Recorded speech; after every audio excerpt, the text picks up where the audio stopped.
Sermon series. We're just 3 weeks into a sermon series called The Full Life. We wanted to take a look at this promise that Jesus gives to us that we can have in Him a full life. And some of the elements of this introduction to the sermon you're going to have heard before. I'm going to repeat it a little bit as we go along, but I want to get it real kind of firm in our head what He's promising. And I think how many of us miss it, and we don't really have the full life that He promises, and partly because we don't really take Him at His word in terms of how to get there. One thing we've been trying to look at over the last few weeks, this quote I found by a college president, W.M. Lewis. He says, "The tragedy of life is not that it ends so soon, but that we wait so long to begin." And I think that's true, and that may even be true for some people in here. When you look at your life and the things that you've pursued, it's actually, just a full disclosure, it's my hope that maybe some people will look at some of the choices they've made and some of the things they've prioritized and wonder if maybe that was the best use of their one and only life.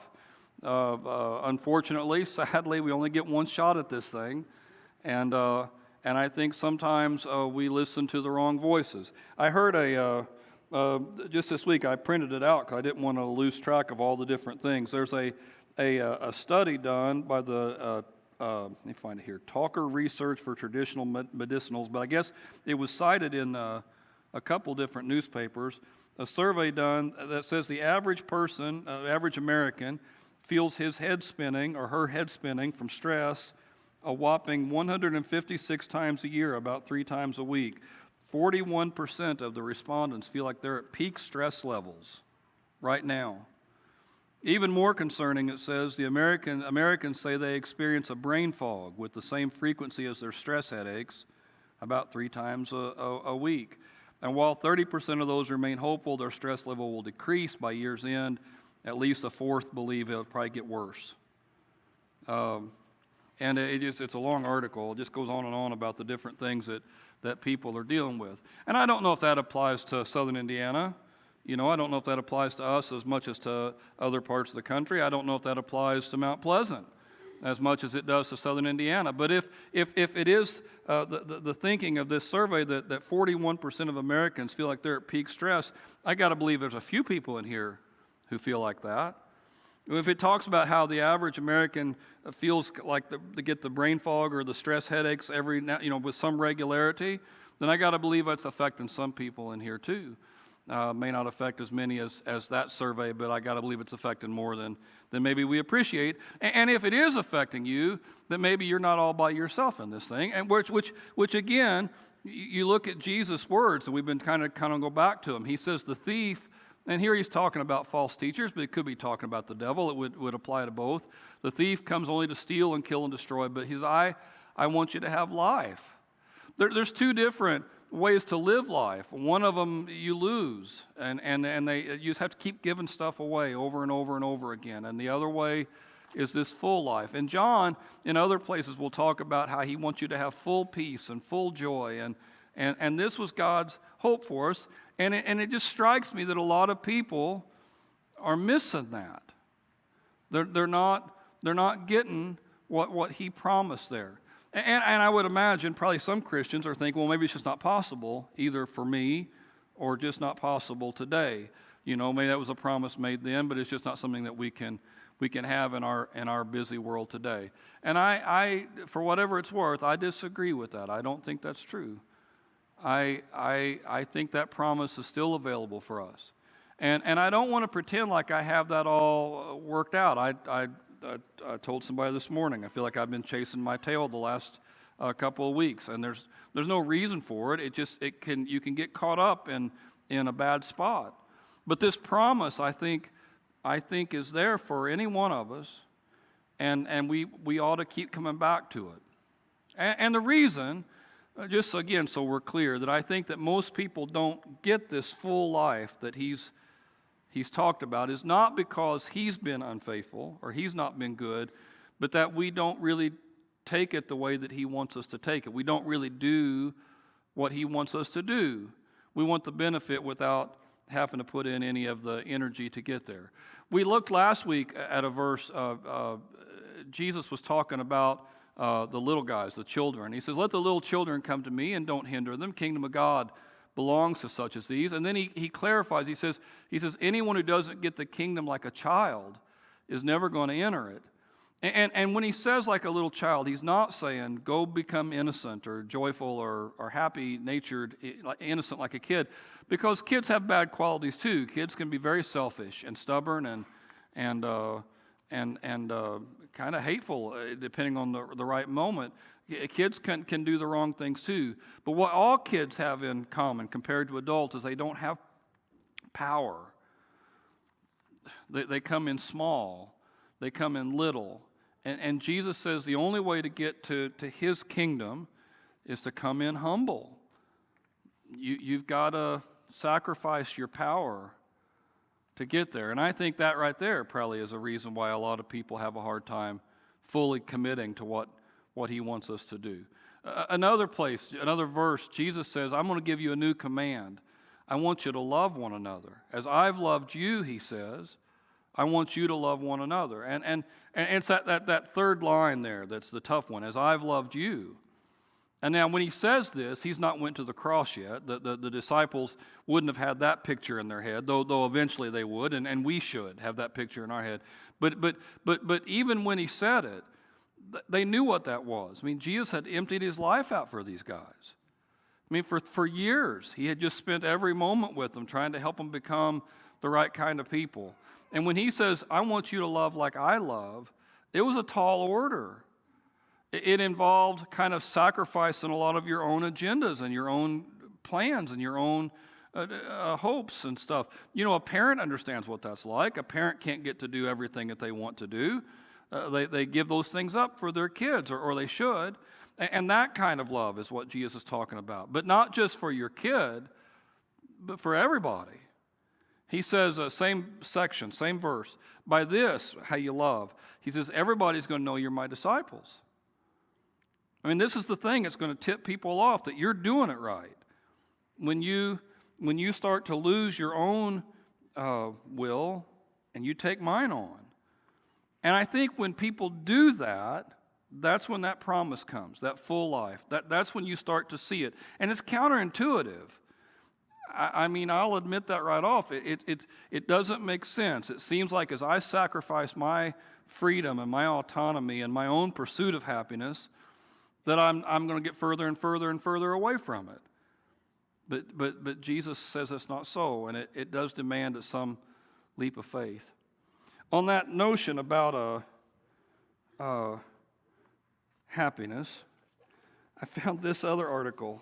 It's quite a bit longer. I won't read all of it to you. It has this cool picture on the front, but it was about the endless quest for max happiness. It was in the New York Times about a month ago. A lady named Jessica Gross wrote it, and it was really cool. She talks about in the article that she's been tracking her happiness. There's apps, I guess, where you can track your happiness, and I didn't know this. I was dumb to this whole arena of technology. But apparently there's hundreds and hundreds of these apps. And what it'll do is it'll set an alarm there on your phone, and every so often it'll beep you, and you write in what you're doing, and then on a sliding scale there, how happy you are. And over the course of a few weeks, it'll tell you, well, here's where you want to be. This is what you want to do. This is where happiness is. Now, for me, it turns out ice cream is my big key to happiness. That's when I'm at the most peace, zen, like a peace. But you track it, and over a few weeks, you get a graph there, and it tells you here's where you want to be, and this is the kind of thing that steals your happiness. But what's weird about these apps is there's this whole other study since these became a thing, and that people who use these apps are less happy than people who don't. There's something about thinking about it all the time that actually takes you out of it. And that makes sense if you think about it too. Like you're at some sort of a family thing, and you're sitting there in a chair and you're watching your family, and everybody's in a good mood. And everybody's happy, and they're all hanging out, and it's a pretty day, and you're watching it, and this is good. And so you get this idea, hey, let's take a picture together. And as soon as you say that, it's gone. What? It's stupid. I don't want to take a picture, and everybody's mad, and you're trying to get the little kids to stand there together. Now, come on, smile. Come on, look. And as soon as you go into all this, trying to capture that moment, the moment's gone.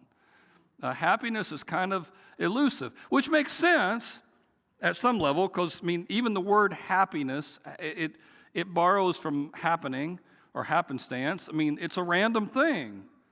Stuff happens, and sometimes when stuff happens, it's good stuff, and then you'll be happy. And then other times bad stuff will happen, and you won't be. And it's real hard to control that. But it doesn't mean that people haven't been trying. And there are all sorts of different little tests and things to try to get there. There was a guy in the article, I wrote his name down so I wouldn't forget it, a guy named Kevin Sandler. He's been tracking his happiness every 15 minutes since 2018.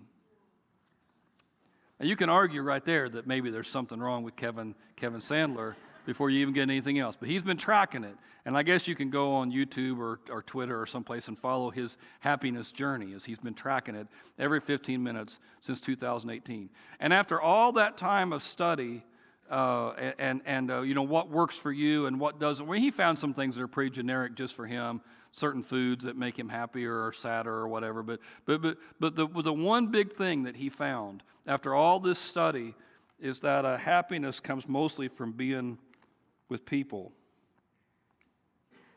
Here's the quote from the article, and I wrote it down just so I would have it straight. For all the supposed happiness-boosting strategies that evidence doesn't support, and there's a lot of them. People tell you to exercise, you'll be happier, but that doesn't work for everybody. I know there's a runner's high out there, but I've never ran long enough to get to that. There's a meditation. People say meditate, and then you'll get happy, and there's no guarantee that's going to work either. Even getting into nature doesn't work for everybody. Mosquitoes and everything. For all those supposed happiness-boosting strategies that aren't supported by evidence, one of the few things that really moves the needle is social contact. Dealing with other humans forces us to put up with their frailties and chaos and churlishness and to expose our own. Engaging with other people as our imperfect selves shatters the illusion of control we have when we're attempting to optimize our moment-to-moment feelings. After all that study, what people are finding is that the secret is just to be with people. It's just to do what Jesus thought of a long time ago. After all that study, after all that work, after all that energy, we're right back where Jesus was. And so, that's where we want to be. Now, as a church, we try to do programming that will help our people have the kind of life that Jesus talks about. It doesn't mean you can't find it by yourself. You probably could.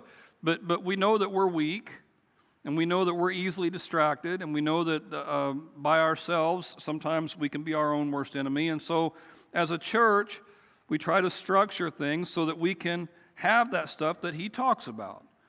And for us, on this issue, one of the big things we have found is a thing that he talked about and the thing the New York Times wrote about a couple of weeks ago, that the best thing to really help people have the life that he talked, the full life, is just to be with others.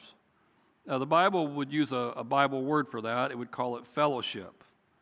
And one of our big emphasis things we work on here is fellowship.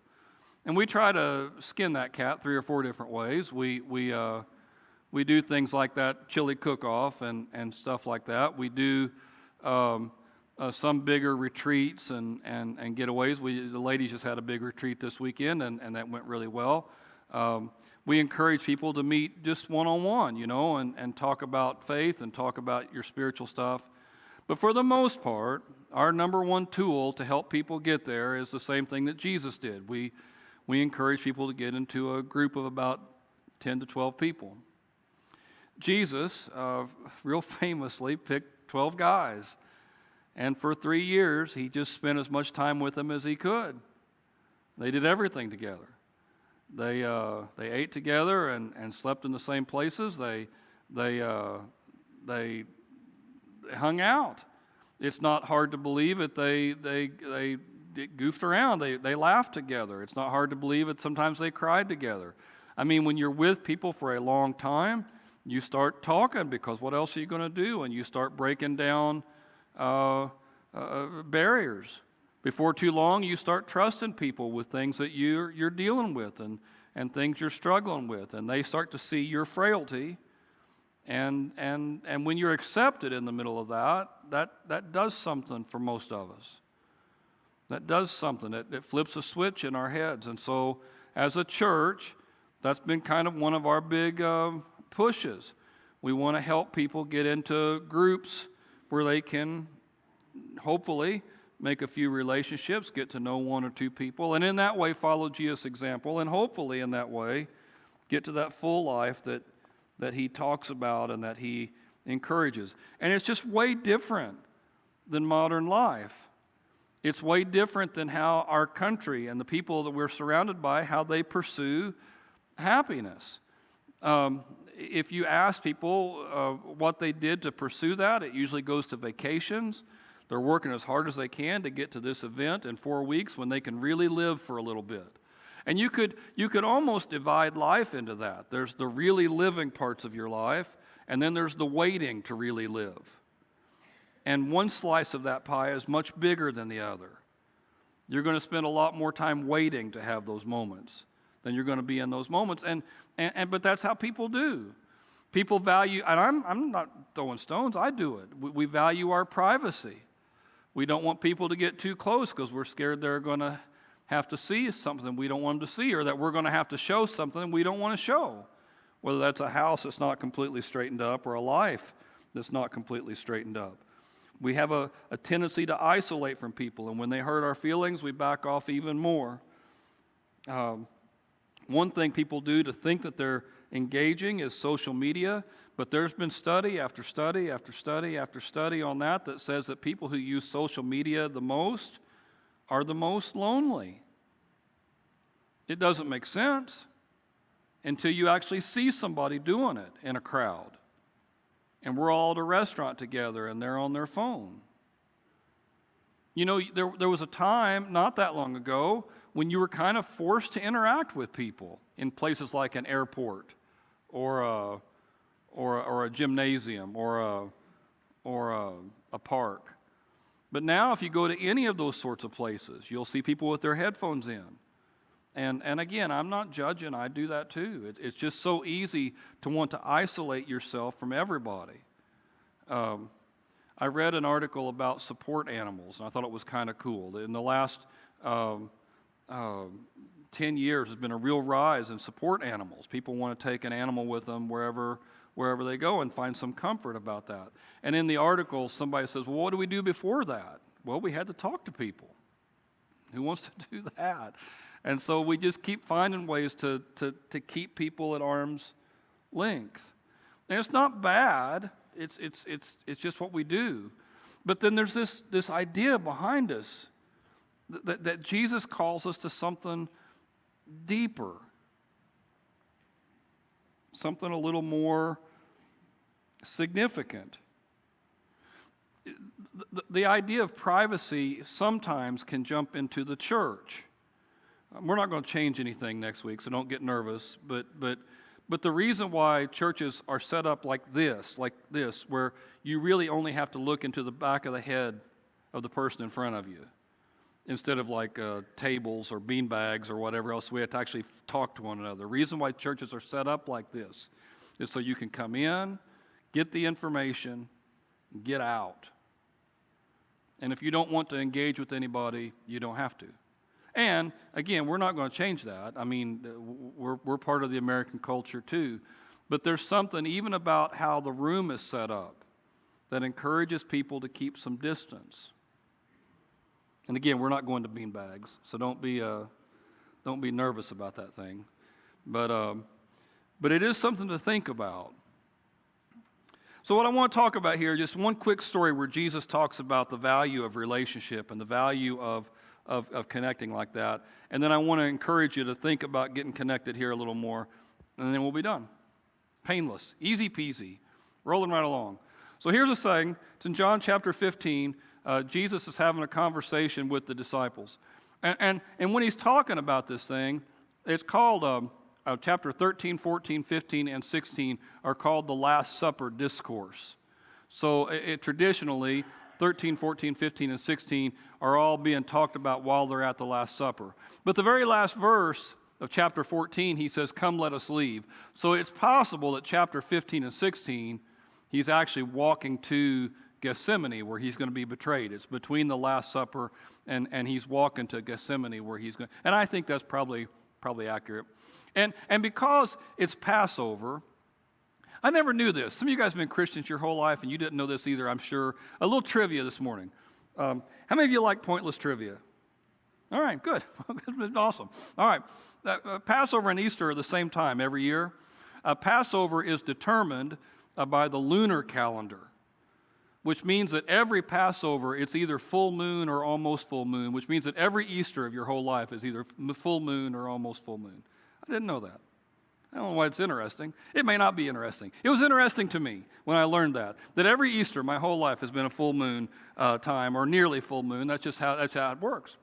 And so Jesus is walking to Gethsemane, and it's a full moon.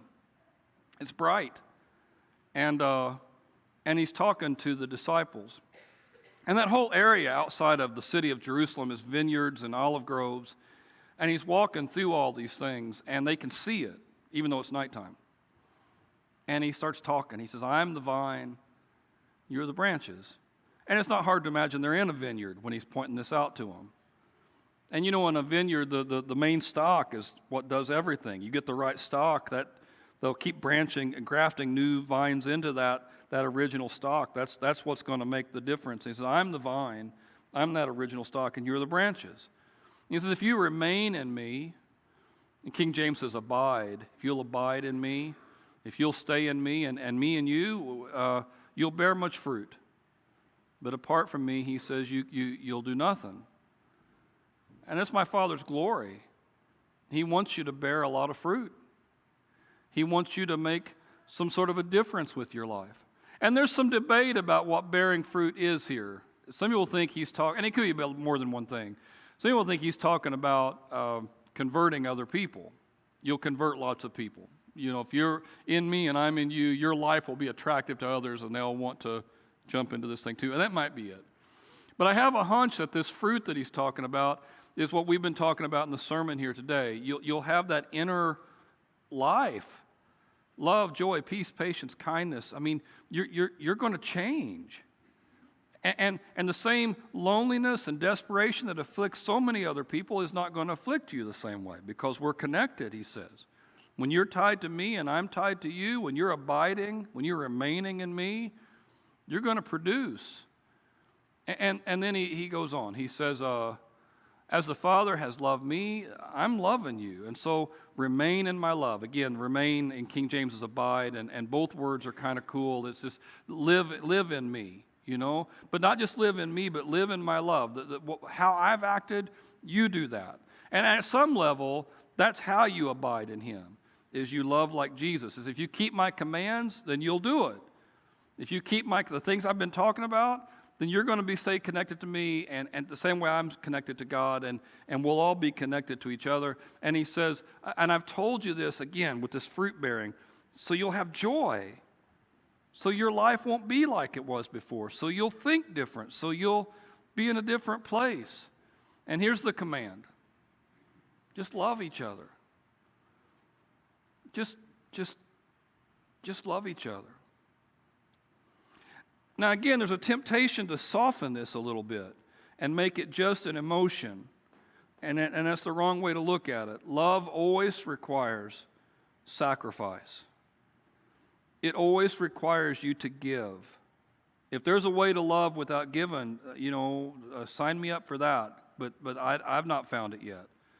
And if you're not giving anything, the other person is right to wonder if you really love them or not.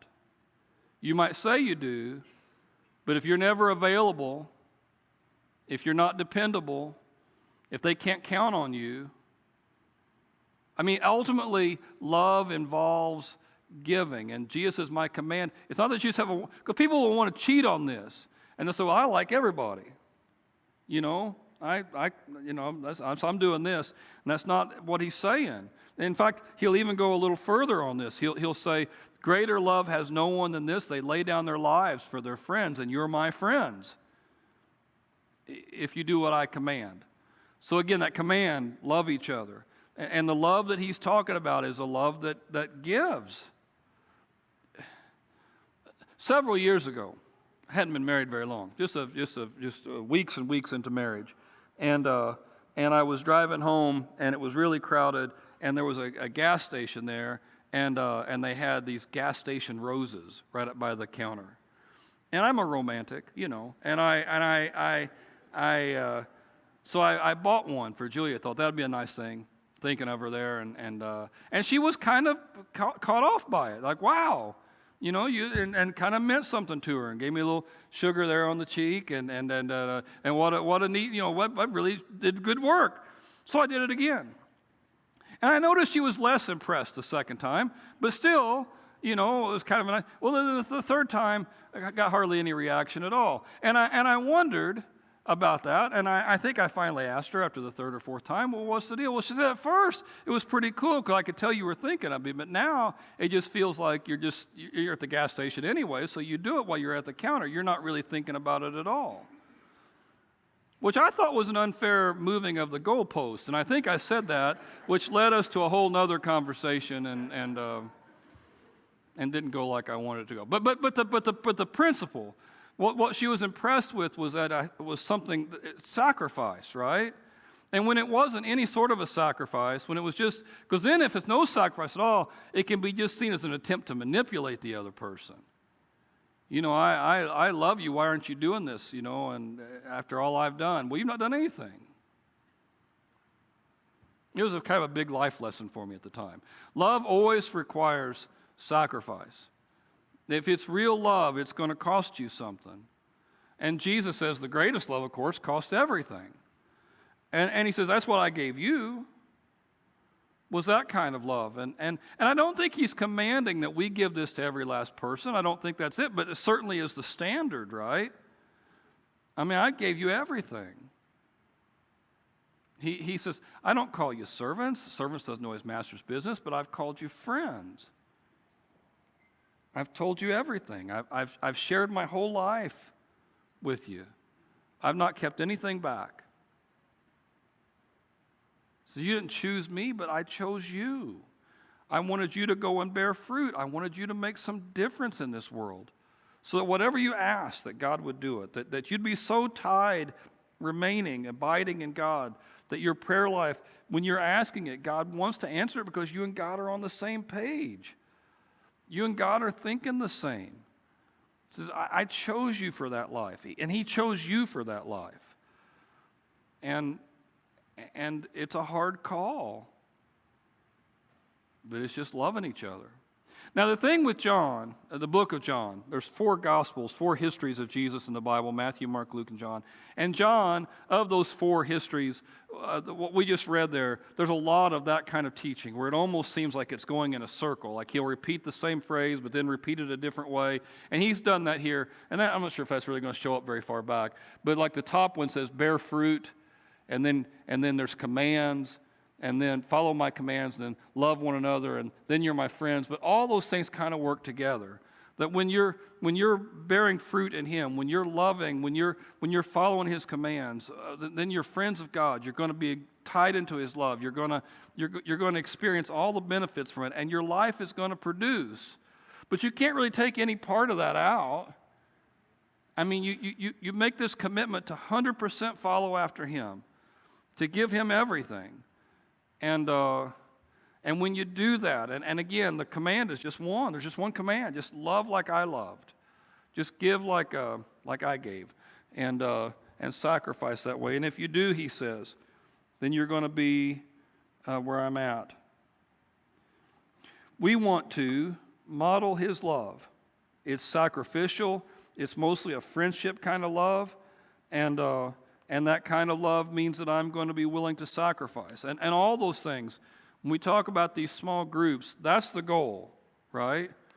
That we'll get engaged in these bunches of Christians and get to know some people and tie ourselves tie our lives to some of these people, be somewhat consistent in that to get to know them. With this understanding that even if it's an imperfect group, that there's something powerful about me doing that. And that as I give love and as I give friendship, then I'll get much more love and friendship back. As I follow commands, my life will start to bear fruit. This is the plan that Jesus talked about. And it really is the steady plan all the way through the Bible. It never really changes. In Genesis, he says it's not good for man to be alone. He says that in Genesis chapter 2. Then in Genesis chapter 3, the snake and the garden of the temptation and all those things. So before Genesis 3, before evil ever comes into the world, it's not good to be alone. There's this design quirk in us, this design flaw in us that God puts in that has nothing to do with sin. It'll be there in heaven. It won't ever go away because it's part of God's character. It's not good to be alone. And He chooses us to come be part of Him. And as long as we're tied to Him, then we get that life that He promises. Well, that's great. How to get tied to Him? Well, you've got to connect. And the early church understood that. This was a slide I was going to go to earlier. Acts 2:46 and 47. Every day they continued to meet together in temple courts. They broke bread in their homes. They ate together with glad and sincere hearts. I mean, this is the very beginning of the church. They understood that to have that kind of life, this is what's required, and so they just committed to it. And when it says they at the top there, it's not talking about the 12 disciples because they've already opened the doors. There's 3,000 new people there.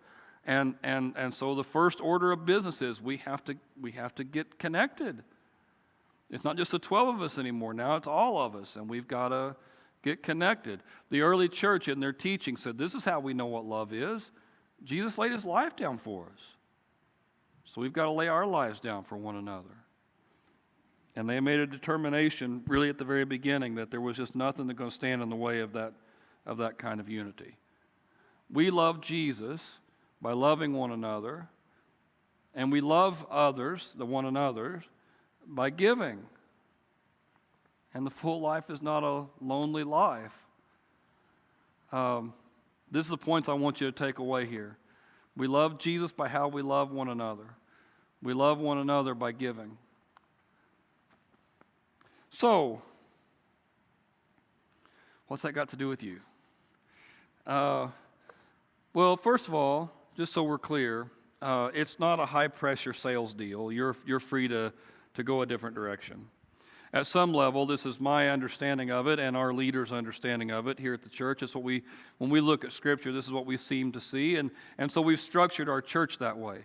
And we've asked people in the church to try to commit to being part of one of these groups.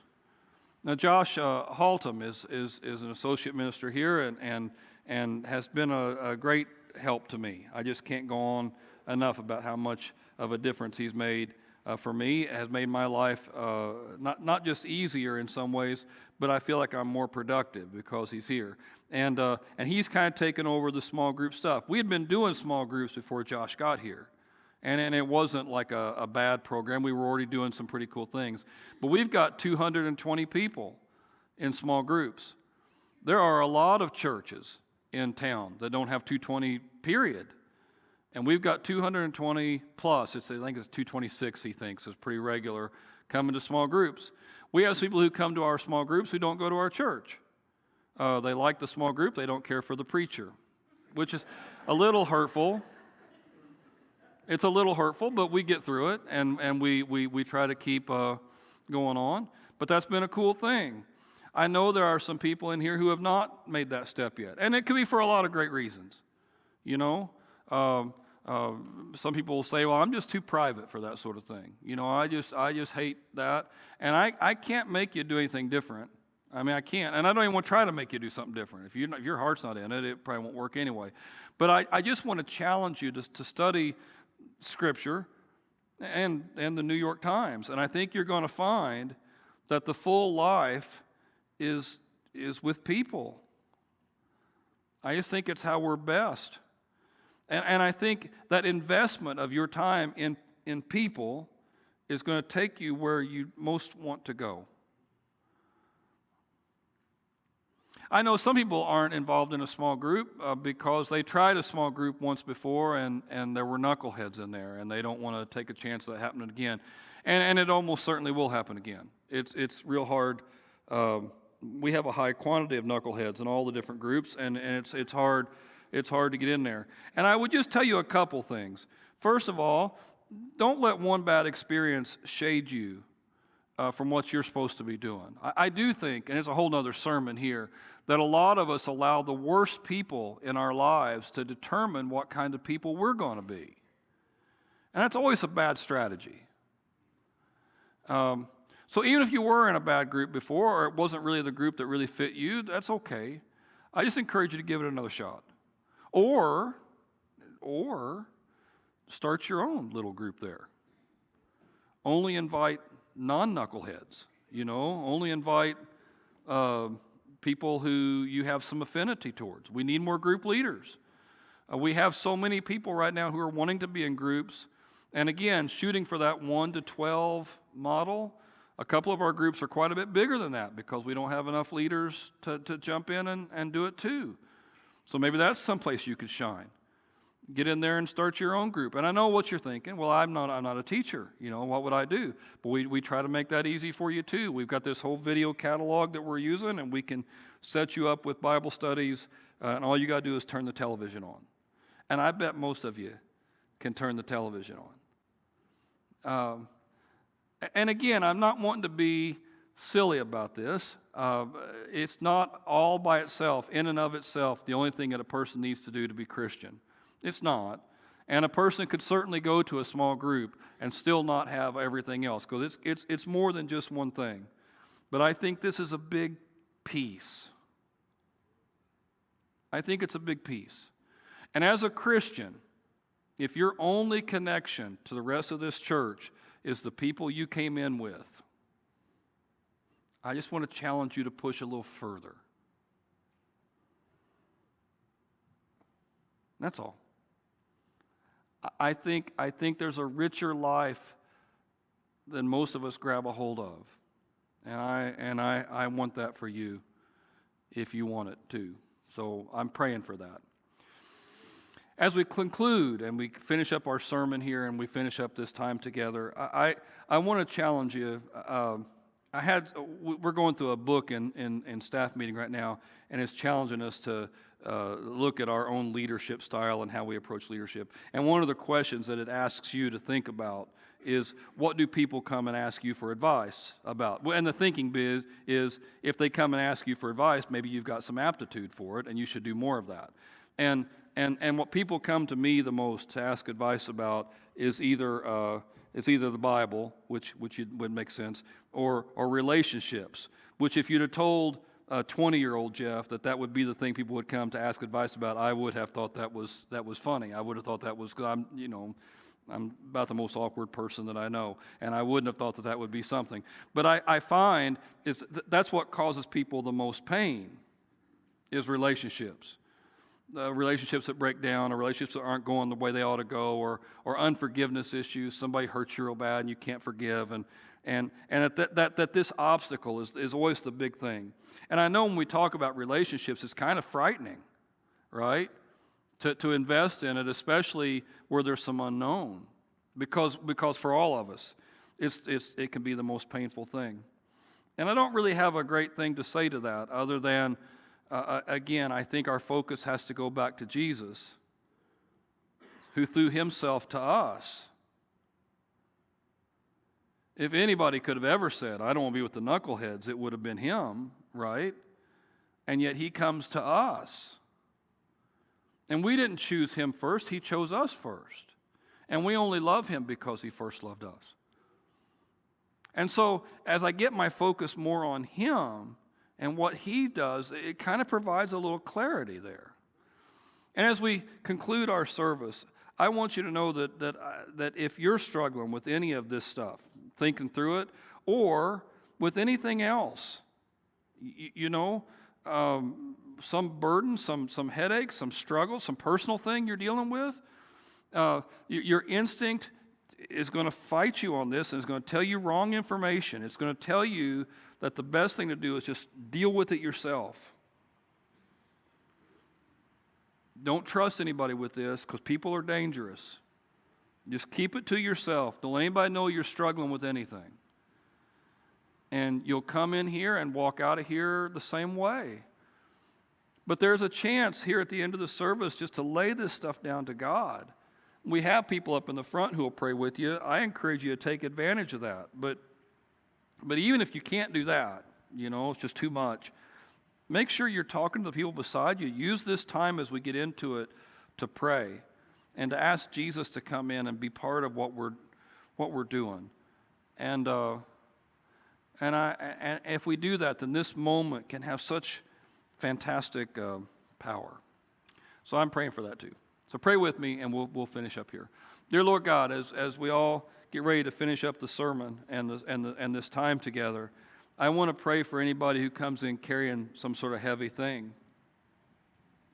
It may be some bit of unforgiveness or some bit of hurt that someone's done, some sort of relationship that's not working out like they had hoped it would, some wrinkle that doesn't seem to ever want to get ironed out. And I just pray, God, for them. And if there's anybody here, God, who's brave enough to call out to you for it and to ask for your hand, God, I just pray that you move. And not just move behind the scenes like you so often do, but move, God, in a way that they can feel it and that they can see it.